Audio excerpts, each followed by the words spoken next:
تاریخ کے اوراق میں ایک ایسا سفر جو تمام سفروں سے منفرد ہے۔ یہ سفر ہے اللہ کے پیغمبر کا جو علم کی تلاش میں نکلے۔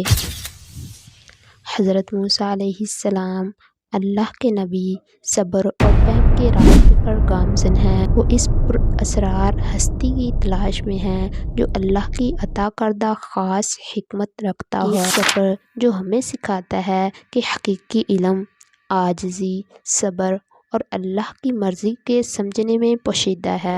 حضرت خضر علیہ السلام وہ ہستی جو علم اور حکمت کے خزانے کے لیے حضرت موسیٰ علیہ السلام کی رہنمائی کرتے ہیں۔ یہ ملاقات علم اور حکمت کی گہرائیوں کو دریافت کرنے کا آغاز ہے۔ حضرت خضر علیہ السلام کے بارے میں اکثر علماء کا قول ہے کہ آپ علیہ السلام کو بھی اللہ تعالیٰ نے نبوت سے سرفراز فرمایا تھا۔ آپ علیہ السلام کے نام کے بارے میں رسول اللہ صلی اللہ علیہ وآلہ وسلم نے فرمایا کہ آپ علیہ السلام کا نام خضر اس لیے مشہور ہوا کہ ایک بار آپ خشک گھاس پر بیٹھے ہوئے تھے، جب اٹھے تو گھاس خضر یعنی سرسبز ہو کر لہلا رہی تھی۔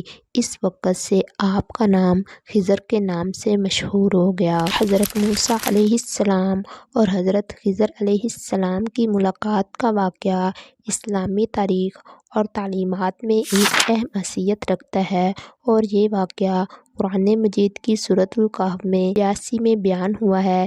یہ ایک منفرد واقعہ ہے جس میں اللہ تعالیٰ نے حضرت موسیٰ علیہ السلام کو ان کی تعلیمات سے آگے بڑھا کر روحانی غیبی علوم سکھانے کے لیے حضرت خضر علیہ السلام سے ملاقات کی ہدایت دی۔ حضرت موسیٰ علیہ السلام بنی اسرائیل کے نبی تھے اور انہیں اللہ تعالیٰ نے تورات عطا کی تھی۔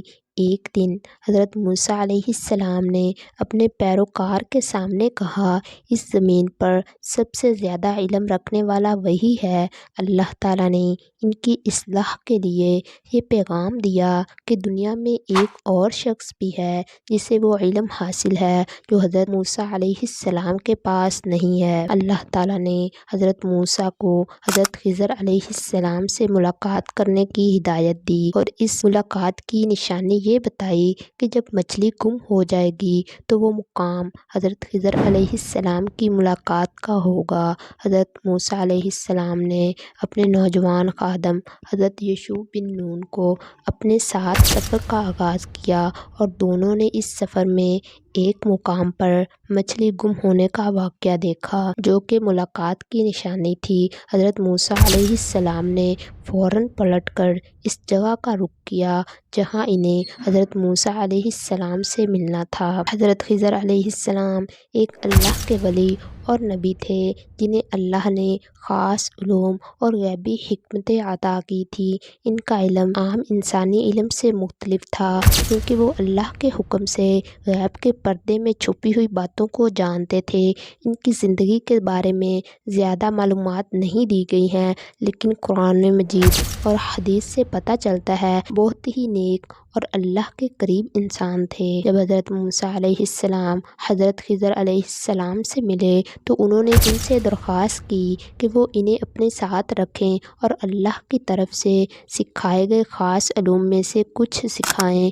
حضرت خضر علیہ السلام نے فوراً کہا کہ آپ میرے ساتھ صبر نہیں کر سکیں گے کیونکہ میرے افعال بظاہر عقل و منطق کے خلاف ہوں گے اور ان کی حقیقت کو سمجھنا مشکل ہوگا۔ حضرت موسیٰ علیہ السلام نے ان سے وعدہ کیا کہ وہ صبر کریں گے اور ان کے ساتھ رہ کر سیکھنے کی کوشش کریں گے۔ حضرت خضر علیہ السلام نے انہیں شرط دی کہ وہ ان کے اعمال پر کوئی سوالات نہیں اٹھائیں گے جب تک وہ خود ان کے افعال کی وضاحت نہ کریں۔ پہلا واقعہ اس وقت پیش آیا جب موسیٰ اور حضرت خضر علیہ السلام ایک کشتی میں سوار ہوئے۔ کشتی کا مالک ایک غریب آدمی تھا اور اس نے بغیر معاوضہ لیے انہیں سوار کیا۔